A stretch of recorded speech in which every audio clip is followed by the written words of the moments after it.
नमस्कार दोस्तों, अगर आपका भी 17 फरवरी को हिंदी का पेपर है तो इस वीडियो को ज़रूर देखिए और पूरा देखिए, क्योंकि इस वीडियो में हिंदी का मोस्ट इम्पोर्टेंट ऑब्जेक्टिव क्वेश्चन कराने वाला हूं, जो आपके बोर्ड एग्जाम 17 फरवरी के लिए बहुत बहुत ज़्यादा इंपॉर्टेंट है। तो वीडियो को एंड तक देखना, सभी प्रश्नों को यहीं पर याद कर लेना। सभी प्रश्न गेस हैं। चलिए वीडियो की शुरुआत करते हैं। उससे पहले मैं आपसे एक छोटा सा रिक्वेस्ट करता हूँ कि अगर आप हमारे चैनल पर नए हो तो चैनल को जरूर सब्सक्राइब कर लेना, और वीडियो अच्छा लगे मेरे भाई तो एक लाइक कर देना, ठीक ना। तो पहला प्रश्न आपके यहाँ पे सामने करा कि बहादुर पर कितने रुपए की चोरी का इल्जाम लगा था। देखो, बहादुर से बोर्ड एग्जाम में बहुत सारे प्रश्न पूछे जाते हैं, या तो प्रथम पाली या दूसरे पाली, दोनों पालियों में भर भर के क्वेश्चन आते हैं। इसलिए बहादुर से संबंधित सभी ऑब्जेक्टिव को क्लियर कर लेना।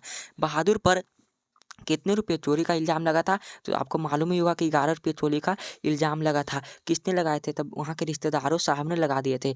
बहादुर का पूरा नाम क्या था बताओ? बहादुर का पूरा नाम क्या था? तो बहादुर का पूरा नाम दिल बहादुर था। लेकिन दिल शब्द किसने उड़ा दिए थे? निर्मला ने, लेखक की पत्नी। बहादुर सा कहानी के कहानीकार कौन है? तो अमरकांत जी हैं। ये आंसर इसका बिल्कुल ही सही हो जाएगा मेरे भाई, ठीक है। बहादुर शीर्षक कहानी की निर्मला कौन थी? निर्मला कौन थी? तो कहानीकार की पत्नी थी, यानी कि लेखक की पत्नी थी। कहता है बहादुर कहाँ से भाग कर आया था? तो बहादुर था वो कहाँ से भाग कर आया था? तो नेपाल से भाग कर आया था मेरा भाई। सी आंसर इसका बिल्कुल ही सही हो जाएगा। अगला प्रश्न, रिश्तेदार की पत्नी के कितने रुपये खो गए थे? तो रिश्तेदार के पत्नी के 11 रुपये खो गए थे। ये आंसर इसका सही हो जाएगा। अगला प्रश्न आपके सामने करा, रुपये खोने का प्रपंच किसने रचा था? जो रुपया खोने का प्रपंच था वो किसने रचा था? तो मेरा कहानीकार के रिश्तेदारों ने रचा था। और कहानीकार के रिश्तेदार कब आए थे? तो रविवार के दिन आए थे, याद कर लेना। अगला प्रश्न 8 नंबर यहाँ पे करा कि बहादुर कौन था? तो बहादुर जो था मेरे भाई वो कहानीकार का नौकर था, ठीक है। बी आंसर बिल्कुल ही सही हो जाएगा।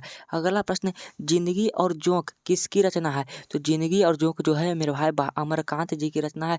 डी आंसर बिल्कुल ही सही हो जाएगा। कहता है कहते बहादुर से मार खाकर भैंस भागे भागे किसके पास चली आई? तो माँ के पास चली आई थी, ठीक है। कहता है कहानी है, न्यून में कौन कहानी है? तो मेरे भाई बहादुर जो है वो कहानी है। बाकी नाखून की बर्तन ललित निबंध है। नौबत खाने में इबादत का व्यक्ति चित्र परंपरा का मूल्यांकन निबंध है। ये सब याद रखो, मुंह पर देखते ही आंसर लगा दो। लेखक अमरकांत ने हाई स्कूल शिक्षा कहाँ से प्राप्त की? तो मेरे भाई छपरा से प्राप्त किए थे। बी आंसर सही हो जाएगा, ठीक है। कहता है कि दिल बहादुर कहाँ का रहने वाला था? तो दिल बहादुर नेपाल का रहने वाला था। सी आंसर बिल्कुल ही सही हो जाएगा। कहता है लेखक के रिश्तेदार ने बहादुर पर क्या आरोप लगाए थे? तो पैसे चुराने का आरोप लगाए थे। ये आंसर बिल्कुल सही हो जाएगा मेरे भाई। कहता है मित्र मिलन शीर्षक कहानी संग्रह किसकी रचना है? तो मित्र मिलन जो है वो अमरकांत जी की ही रचना है। डी आंसर बिल्कुल सही हो जाएगा। अगला प्रश्न, लेखक की पत्नी के रिश्तेदार किस दिन आए थे? इसका जवाब आप कमेंट में बता देना। 16 नंबर क्वेश्चन का, किस बहादुर माने किसने बहादुर के डंडे से पिटाई कर दी? तो किशोर ने। किशोर कौन था? कमेंट में बता दो मेरे भाई। जहाँ प्रतिष्ठा नहीं वहाँ क्या रहना, यह बात किसके मन में उत्पन्न हुई? तो मेरे भाई यह बात बहादुर के मन में हुई। जब बहादुर पर सब गलत गलत इल्जाम लगा दिए, उसके कारण बहादुर का दिल टूट गया था, और वह भी उसका भी लेखक का घर भी छोड़कर भाग गया था। अमरकांत ने स्वतंत्रता संग्राम में कब भाग लिए? तो अमरकांत जी ने मेरे भाई शायद 1943 ईस्वी में भाग लिए थे। ये आंसर देख लो, ये क्वेश्चन पर डाउट है। मौत का नगर किसकी रचना है? तो मौत का नगर जो है मेरे भाई वह अमरकांत जी की रचना है। ये आंसर बिल्कुल ही सही हो जाएगा। माँ के डर से लड़का रात भर कहाँ छिपा रहा? तो माँ के डर से लड़का रात भर जंगलों में छिपा रहा। मोस्ट इंपॉर्टेंट क्वेश्चन है। कहता है बहादुर का बाप कहाँ मारा गया था? तो बहादुर का बाप अथी में मारा, युद्ध में मारा गया था, ठीक ना। कहता है दीदी कमरे में क्या कर रही थी? तो दीदी कमरे में सिसक सिसक कर रो रही थी। अब ये कहाँ से क्वेश्चन आ गया मेरे भाई?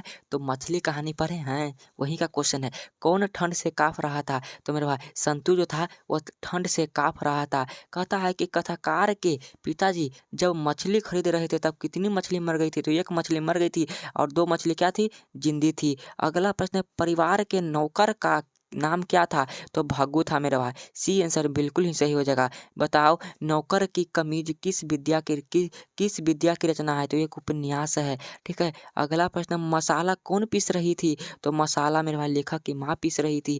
बी आंसर बिल्कुल ही सही हो जाएगा। ये सब प्रश्न बिल्कुल हल्का, ज़्यादा भारी नहीं है, आप हल्के में लीजिए। आप बहुत ही आसान है, इंपॉर्टेंट है। विनोद कुमार शुक्ल कहानीकार उपन्यासकार के अलावा और क्या है? तो मेरे भाई एक आलोचक भी हैं, सॉरी कवि भी हैं, एक कवि हैं, ठीक है। बी आंसर, ए आंसर बिल्कुल सही हो जाएगा। संतु मछली लेकर क्यों भाग गया? तो संतु जो था मेरे कुआं में डालने के लिए मछली लेकर भाग गया था। कहता है पिताजी ने किसको गाली दी? तो नरेन को। याद है नरेन कौन था? तो दीदी का प्रेमी था। याद कर लेना, दीदी का प्रेमी कौन था? नरेन। भगु संतु के पीछे पीछे क्यों भागा? तो मछली को छीनने के लिए भागा था। सी आंसर बिल्कुल ही सही हो जाएगा मेरे भाई।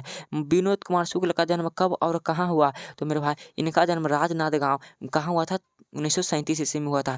विनोद कुमार शुक्ल को साहित्य अकादमी पुरस्कार कब प्राप्त हुआ? तो 1997 के बाद में। बताओ इसका सही आंसर क्या होगा? तो शायद 1997 ईस्वी में प्राप्त हुआ था। अगला प्रश्न है, जीत जीत में निरखत हूँ पाठ का संबंध किससे है? तो बिरजू महाराज से है। बी आंसर बिल्कुल ही सही हो जाएगा मेरे भाई। पंडित बिरजू महाराज का जन्म कब हुआ था? तो 4 फरवरी 1938 ईस्वी को हुआ था। कहता कि बिरजू महाराज खुद को किसका शागिर्द मानते थे? तो अपने पिताजी का शागिर्द मानते थे। ये आंसर बिल्कुल ही सही हो जाएगा। बिरजू महाराज का संबंध है तो बिरजू महाराज का संबंध कथक नृत्य से है। सी आंसर सही है। अगला प्रश्न है, बिरजू महाराज का सबसे बड़ा जज किसे मानते थे? अपने माता जी को बड़ा जज मानते थे अपने पिताजी के मरने के बाद।